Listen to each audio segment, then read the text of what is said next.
Mateus, capítulo 14. Naquele tempo Herodes, o tetrarca, ouviu a fama de Jesus e disse aos seus cortesãos: Este é João, o Batista, ele ressuscitou dentre os mortos, e por isso estes poderes milagrosos operam nele. Pois Herodes havia prendido a João, e maniatando-o, o guardara no cárcere por causa de Herodias, mulher de seu irmão Felipe. Porque João lhe dizia: Não te é lícito possuí-la. E queria matá-lo, mas temia o povo, porque o tinham como profeta.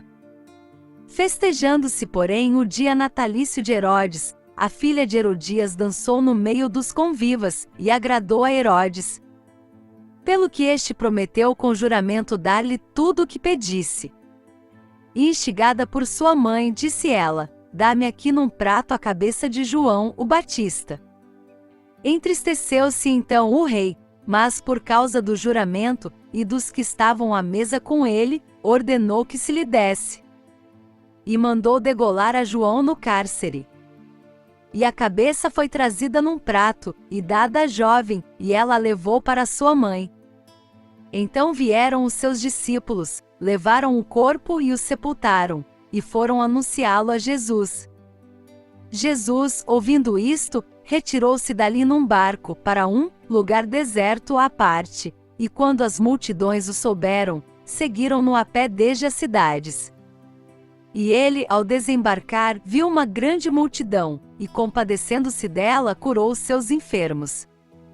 Chegada a tarde, aproximaram-se dele os discípulos, dizendo: O lugar é deserto, e a hora é já passada. Despede as multidões, para que vão às aldeias, e comprem o que comer. Jesus, porém, lhes disse: Não precisam ir embora, dai-lhes vós de comer. Então eles lhe disseram: Não temos aqui senão 5 pães e 2 peixes. E ele disse: Trazei-mos aqui.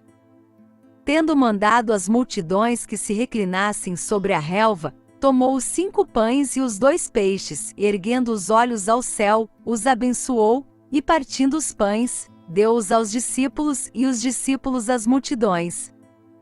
Todos comeram e se fartaram, e dos pedaços que sobejaram levantaram 12 cestos cheios. Ora, os que comeram foram cerca de 5.000 homens, além de mulheres e crianças. Logo em seguida obrigou os seus discípulos a entrar no barco, e passar adiante dele para o outro lado, enquanto ele despedia as multidões.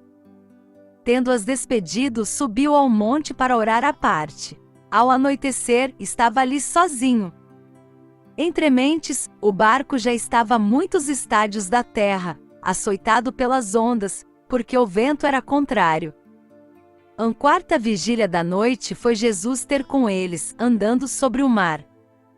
Os discípulos, porém, ao vê-lo andando sobre o mar, assustaram-se e disseram: É um fantasma, e gritaram de medo. Jesus, porém, imediatamente lhes falou, dizendo: Tende ânimo, sou eu, não temais. Respondeu-lhe Pedro: Senhor, se és tu, manda-me ir ter contigo sobre as águas. Disse-lhe ele: Vem. Pedro, descendo do barco e andando sobre as águas, foi ao encontro de Jesus. Mas, sentindo o vento, teve medo, e começando a submergir, clamou: Senhor, salva-me. Imediatamente estendeu Jesus a mão, segurou-o e disse-lhe: Homem de pouca fé, por que duvidaste? E logo que subiram para o barco, o vento cessou. Então os que estavam no barco adoraram-no, dizendo: Verdadeiramente tu és filho de Deus. Ora, terminada a travessia, chegaram à terra em Genezaré. Quando os homens daquele lugar o reconheceram, mandaram por toda aquela circunvizinhança, e trouxeram-lhe todos os enfermos. E rogaram-lhe que apenas os deixasse tocar a orla do seu manto, e todos os que a tocaram ficaram curados.